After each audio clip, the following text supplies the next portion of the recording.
Hello दोस्तों, कैसे आप सभी। मैं हूं आपका दोस्त प्रदीप एंड स्वागत करता हूं प्रदीप गिरी एकेडमी इस यूट्यूब चैनल पे। गाइस, आज हम देखने वाले वर्क एनर्जी मेथड के मोस्ट इंपॉर्टेंट जो फॉर्मूले हैं, जो अगर आपको अच्छी तरीके से समझ में आ गया तो ये टॉपिक आप लोगों के लिए बहुत ज्यादा आसान हो जाएगा गाइस। और इसीलिए सबसे पहले मैं आपको फॉर्मूले बता रहा हूं और इस फॉर्मूले के अंदर कुछ बेसिक फॉर्मूले बताऊंगा जो आप सभी को हेल्प करेगा, जो आपने 9 में पढ़ा होगा, 10 में पढ़ा होगा, 11 में पढ़ा होगा, 12 में पढ़ा होगा।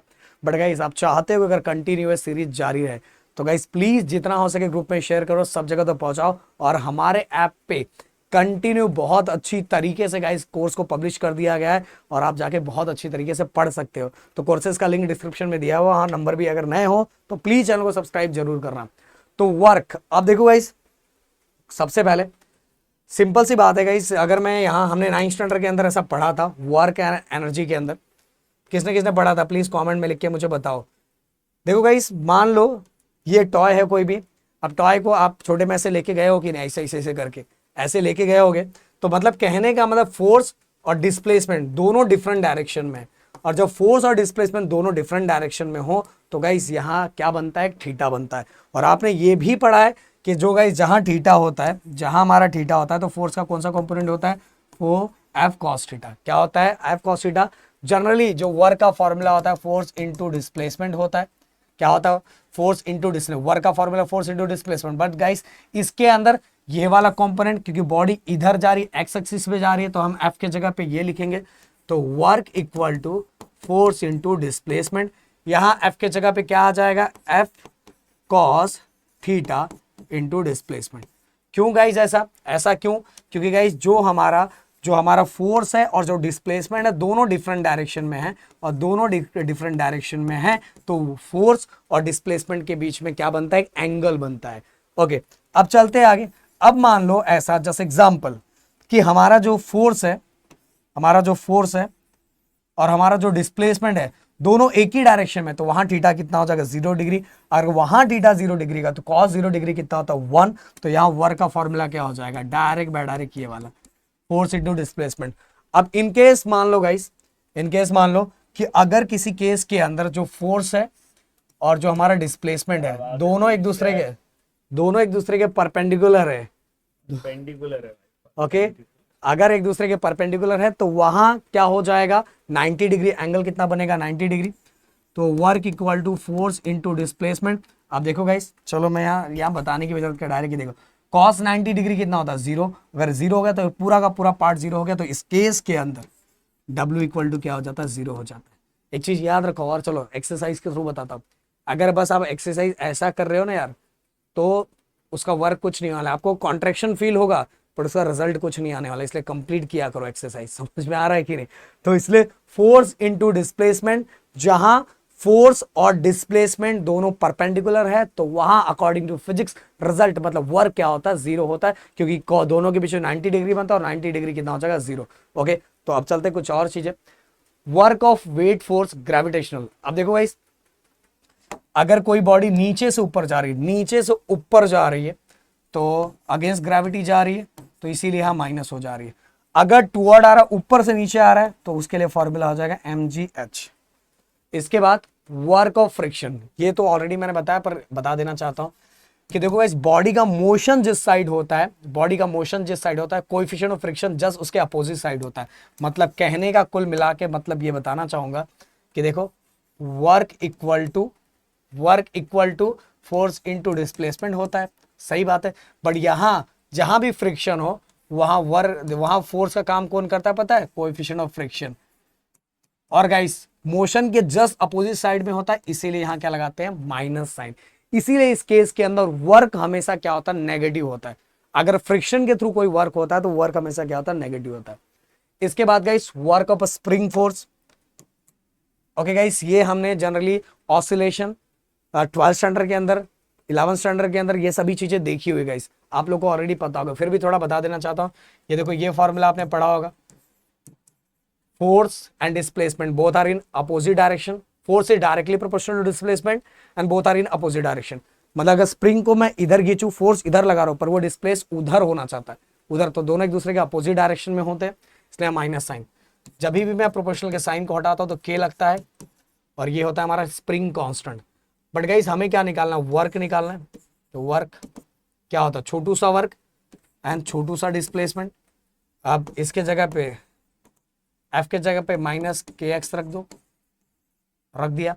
अब गाइस दोनों साइड इंटीग्रेशन लगा दो, लगा दिया। ये के कांस्टेंट इसलिए डायरेक्ट बाहर निकाल दिया। अब इंटीग्रेशन ऑफ 1 dw कितना होगा, w होता है। अब गाइस देखो माइनस के x, integration of x D x क्या होता है, जितना जितना भी पावर दिया उसमें 1 प्लस कर दो। तो एक्स रेस टू टू, हाँ यहाँ लिमिट 0 to x ले लेना। तो यहाँ एक्स रेस टू 2 अपॉन 2, जितना भी पावर में 1 है तो 1 और प्लस कर दिया, 2 हो गया। और 2 से 2 को डिवाइड कर दो और लिमिट भी अप्लाई कर दो इधर 0 to x। ओके, तो गाइस ये फाइनली हमारा जो रिजल्ट है वो क्या आ गया। कहाँ जा रहे हो भाई आप? ओके, अब देखो अपर लिमिट लोअर लिमिट तो लगा के कोई मतलब नहीं है, तो डायरेक्ट मैं ऐसे लिखता हूँ W इक्वल टू, ये देखो 1/2 बाहर ले लो और ये माइनस है, के है, अपर लिमिट यहाँ अप्लाई किया तो एक्स स्क्वायर हो गया। तो ये फॉर्मूला हो गया हमारा work of a spring force हो गया। ओके, अब गाइस देखो इसके अकॉर्डिंग अगर मैं बताना चाहूँ, इसके अकॉर्डिंग फॉर्मूला कैसे बनेगा, ये देखो। ये पहले ये अनडिफॉर्म है, मतलब डिफॉर्मेशन नहीं हुआ, अनडिफॉर्म है, मतलब इसका डायमेंशन चेंज नहीं हुआ। पर जैसे ही मैंने इसको खींचा तो ये x1 हो गया, और पोजीशन और खींचा तो x2 हो गया। तो अगर मुझे इसके अंदर चेंज करना है तो ये कैसे चेंज होगा, देखो W इक्वल टू -1/2 के, बड़े वाले को पहले लिखेंगे तो जो जिसका ज्यादा डिस्टेंस है x2 का स्क्वायर x1 का स्क्वायर। बट अगर ये मुझे माइनस हटाना है तो डायरेक्ट इसको ऐसा चेंज कर दो, x1 का स्क्वायर x2 का स्क्वायर, हो गया काम।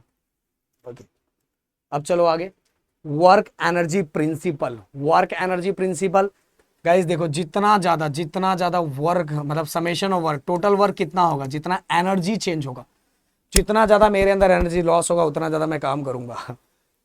Change in kinetic energy. Okay, अब काइनेटिक एनर्जी का फॉर्मूला 1/2 mv²।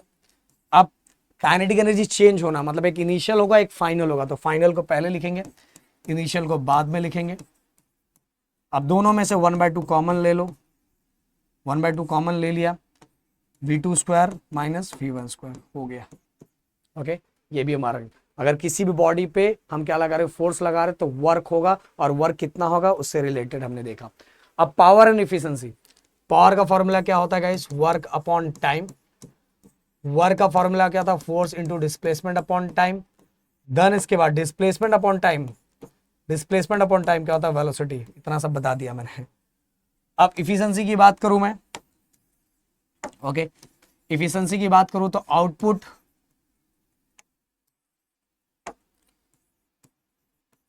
आउटपुट क्या चल के नहीं रहा यार, output power upon input power. अब गाइस अगर परसेंट इफिशिएंसी निकालना है तो बस क्या करने का, इसी को ना output power upon input power multiply by 100 कर दो, हो गया काम। ओके, अब गाइस एनर्जी, डिफरेंट टाइप्स के एनर्जी होते हैं। इसके अंदर हमारा काइनेटिक एनर्जी, आपका फॉर्मूला मैंने ऑलरेडी बता ही दिया। मैकेनिकल एनर्जी, पोटेंशियल एनर्जी और काइनेटिक एनर्जी का सम करो तो मैकेनिकल एनर्जी हो जाएगा। इसके बाद गाइस पोटेंशियल एनर्जी का क्या फॉर्मूला है, पोटेंशियल एनर्जी का फॉर्मूला आप लोगों को पता है, 1/2 थोड़ी है, mgh। ओके, किसी स्टेट एंड किसी पोजीशन के कारण अगर किसी बॉडी के अंदर जो मोशन स्टोर हो रहा है वो होता है हमारा पोटेंशियल एनर्जी। एग्जांपल डैम एक पोजीशन पे है तो उसके अंदर जो एनर्जी है वो हमारा पोटेंशियल एनर्जी। अब अगर कोई बॉडी इलास्टिसिटी उसके अंदर जो प्रॉपर्टी है वो इलास्टिसिटी है, जैसे स्प्रिंग को खींचूंगा फिर से अपने आप चला जाएगा। तो ऐसी बॉडी के लिए जो फॉर्मूला होता है पोटेंशियल एनर्जी का, वो क्या फॉर्मूला होता है पता है, 1/2 kx²। ये भी हमने पढ़ा हुआ है ऑसिलेशन के चैप्टर के अंदर। इसी के टाइम मैं इसका काइनेटिक एनर्जी भी बता देता हूँ। अगर ऐसी कोई बॉडी है जिसके अंदर इलास्टिक प्रॉपर्टी है तो उसके अंदर जो काइनेटिक एनर्जी का फॉर्मूला होता है वो होता है 1/2 ka² माइनस x²। ओके, और क्या है, कंजर्वेशन ऑफ एनर्जी गाइस, बहुत बहुत हद से ज्यादा सिंपल, मतलब कुछ ही नहीं बोलो, आपको पता ही है। देखो guys, potential energy plus kinetic energy which is equal to constant. मतलब जहां काइनेटिक बढ़ेगा वहां पोटेंशियल कम हो जाएगा, जहां पोटेंशियल बढ़ेगा काइनेटिक कम हो जाएगा। अगर दोनों को प्लस करूंगा तो हमेशा कांस्टेंट ही आएगा। दोनों को प्लस करके देखूंगा, नीचे अगर मान लो नीचे गया तो पोटेंशियल जीरो हो गया, पोटेंशियल कम हो गया तो काइनेटिक बढ़ जाएगा। ऊपर गया तो पोटेंशियल बढ़ जाएगा, काइनेटिक कम हो जाएगा। बट दोनों का सम करूंगा टॉप एंड बॉटम पे तो इक्वल ही आएगा। समझ में आया? तो इसीलिए पोटेंशियल तो ऐसा भी लिख सकते हो, मान लो दो कंडीशन दिया हुआ ऐसा, potential energy plus kinetic energy, दूसरे potential energy plus kinetic energy, ये क्या होता है? इक्वल होता है।